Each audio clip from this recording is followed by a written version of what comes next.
نماز استخارہ کیا ہے اور اس کا کیا طریقہ ہے بائے رحاب اجاز؟ نماز استخارہ بھی اصل میں اللہ کی مدد کی ہی ایک شکل ہے، یعنی جب آپ کسی معاملے کو لے کر یا اپنے کسی بھی کام کو لے کر، پھر چاہے وہ چھوٹا ہو یا پھر بڑا، الجھن کا شکار ہوں یا پھر آپ کو یہ سمجھ میں نہ رہا ہو کہ کیا صحیح ہے اور کیا غلط، تب آپ نماز استخارہ کے ذریعے اللہ سے مدد مانگ سکتے ہیں۔ یہ بالکل ایسا ہی ہے جیسے آپ اپنے کسی دوست سے کسی کام کے حوالے سے مشورہ مانگتے ہیں، پھر وہ آپ کو اس مسئلے کا حل بتاتا ہے کہ آپ کو اس حالت میں کیا کرنا چاہیے یا پھر آپ کے لیے کون سا راستہ چننا بہتر رہے گا۔ اب چونکہ لوگوں نے اسلام میں بہت ادلا بدلی کر رکھی ہے تو ہم سب الجھ جاتے ہیں کہ استخارہ آپ کیسے کرتے ہیں اور پھر استخارہ کر لینے کے بعد اس کا رزلٹ ہمیں کیسے ملتا ہے۔ تو آئیے آج ہم اس کا طریقہ سیکھیں گے اور رزلٹ کے بارے میں بھی جانیں گے۔ نماز استخارہ ادا کرنے کا طریقہ۔ اب آپ کو سب سے اہم بات جو جاننی ہے وہ یہ ہے کہ نماز استخارہ ہم بالکل ویسے ہی پڑھتے ہیں جیسے ہم عام نمازیں پڑھتے ہیں، بس اس میں ہم نے نماز استخارہ کی دعا کے علاوہ کچھ بھی اضافی چیز ایڈ نہیں کرنی۔ سب سے پہلے آپ نے وضو کرنا ہے جیسے آپ فرض نمازوں سے پہلے کرتے ہیں۔ اس کے بعد آپ نے نیت کرنی ہے، اور نیت استخارہ کی نماز کی ہی کرنی ہے کیونکہ آپ نماز استخارہ ادا کرنے جا رہے ہیں، اور نیت کرنے کے لیے منہ سے بولنا لازمی نہیں ہوتا، دل میں نیت مان لی ہے تو نیت ہو گئی ہے۔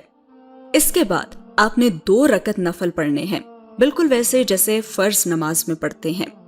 مجھے جابر بن عبداللہ سلمہ رضی اللہ تعالی عنہ نے خبر دی، انہوں نے کہا کہ رسول اللہ صلی اللہ علیہ وآلہ وسلم اپنے صحابہ کو ہر مباح کام میں استخارہ کرنا سکھاتے تھے۔ مباح کام یعنی جس کے بارے میں آپ نے ابھی پکا عزم نہ کیا ہو، جس طرح آپ قرآن کی سورت سکھاتے تھے۔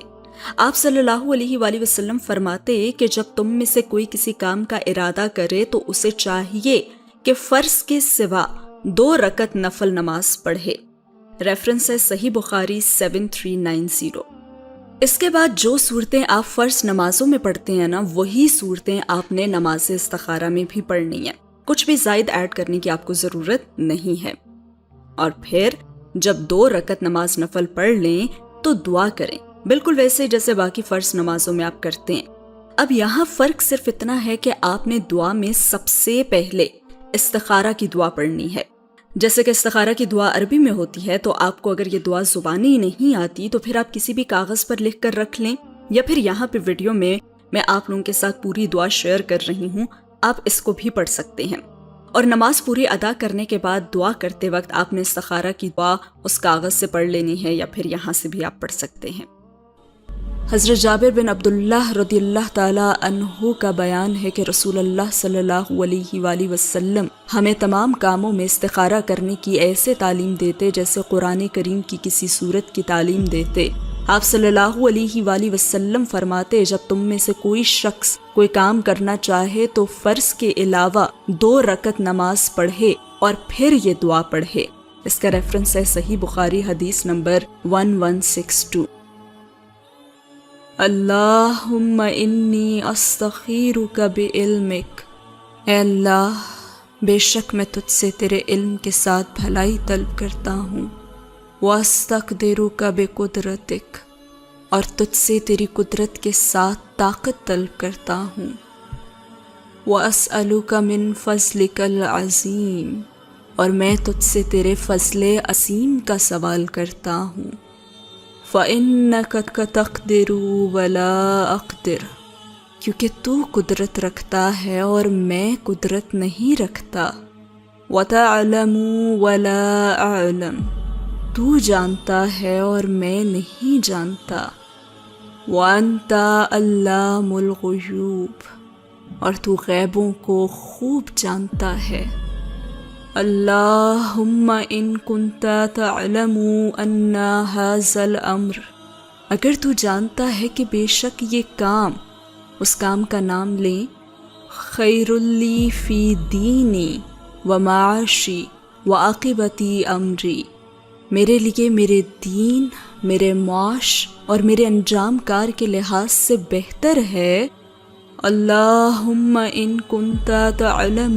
ان ھذا الامر خیر لی فی دینی و معاشی واقبتی امری، اے اللہ اگر تو جانتا ہے کہ بے شک یہ کام، اس کام کا نام لیں میرے لیے میرے دین، میرے معاش اور میرے انجام کار کے لحاظ سے بہتر ہے، فاقدرہ لی، میرے حق میں فیصلہ کرتے، ویسرہ لی، اور اسے میرے لیے آسان کرتے، فاقدرہ لی ویسرہ لی،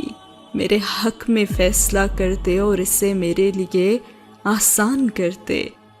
ثم بارک لی فی، پھر میرے لیے اس میں برکت ڈال دے، وَإِن كُنْتَ تَعْلَمُ أَنَّ هَذَا الْأَمْرَ شَرٌّ لِّي، اور اگر تیرے علم میں یہ ہے کہ یہ کام میرے لیے شر ہے، فی دینی و معاشی واقبتی امری، میرے دین، میرے معاش اور میرے انجام کار کے لحاظ سے، فَاصْرِفْهُ عَنِّی، تو اسے مجھ سے دور کرتے،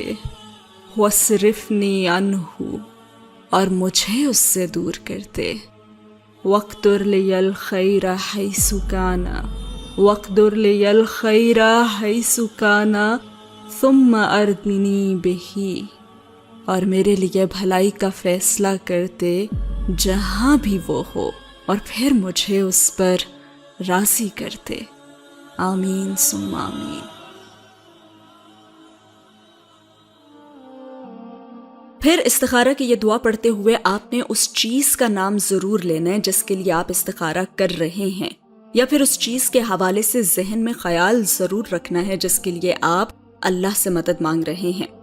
رسول اللہ صلی اللہ علیہ وآلہ وسلم نے فرمایا کہ جب استخارہ کی دعا کرو تو اس دعا میں اپنے کام کا بھی ذکر کرو، سنن ابن نسائی 3255۔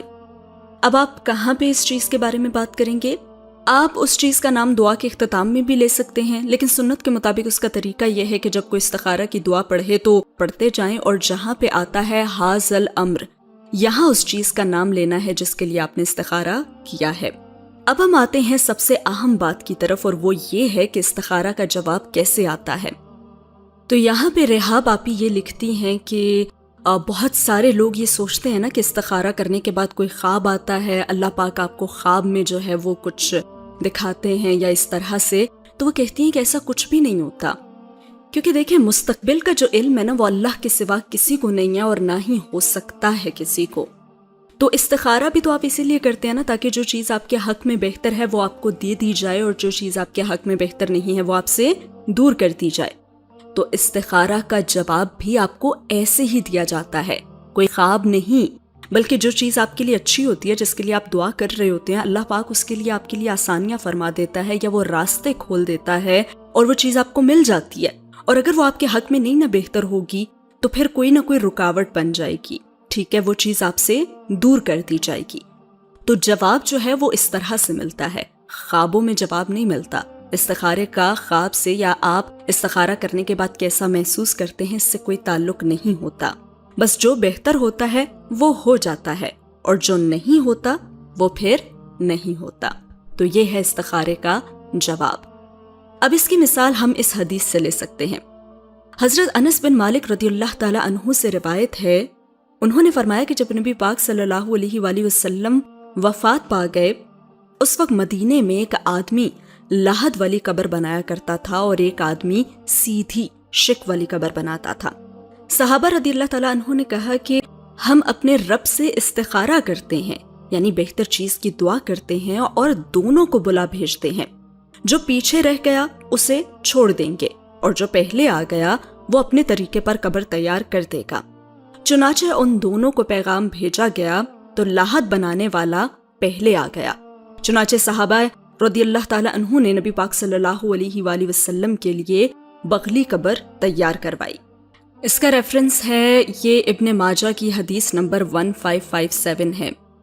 یہاں پہ رحاب آپی کہتی ہیں کہ جنہیں نہیں پتا یہ ان کے لیے ہے کہ قبر کی دو قسمیں ہوتی ہیں، لاحد اس کو بغلی بھی کہتے ہیں اور شق اس کو صندوقی بھی کہتے ہیں۔ لاحد اس قبر کو کہتے ہیں جو پوری قبر کھودی جائے اور پھر اس کے اندر قبلہ کی طرف ایک گڑھا قبر کی لمبائی کے برابر کھودا جائے، اور شق اسے کہتے ہیں جو قبر کھودنے کے بعد اس کے درمیان میں نہر کی طرح ایک گڑھا میت کے رکھنے کے لیے کھودا جائے۔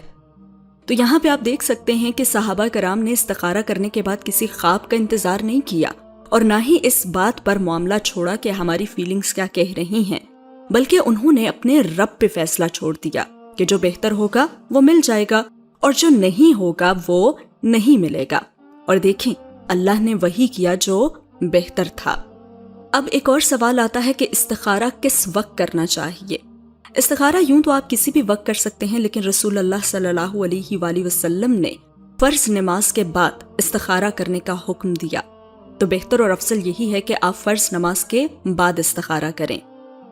دیکھیں استخارہ ایک مسلمان کے لیے سب سے بڑا تحفہ ہے، کیونکہ اس کے ذریعے آپ اللہ سے مشورہ کر سکتے ہیں، اپنی بھلائی جان سکتے ہیں اور اللہ کی مدد مانگ سکتے ہیں۔ جب بھی آپ دو چیزوں یا دو کاموں کو لے کر الجھے ہوئے ہوں نا، تو فوراً استخارہ کر لیں اور پھر ساری فکروں سے بے نیاز ہو جائیں، کیونکہ استخارہ کا مطلب ہی یہ ہے کہ آپ نے سب کچھ اپنے رب کے ہاتھ میں چھوڑ دیا ہے۔ اب جو بہتر ہوگا نا، آپ کا رب وہی کرے گا، اور پھر جو بہتر ہوتا ہے آپ کا رب وہی کرتا ہے۔ آخر آپ اللہ سے مشورہ کر رہے ہیں،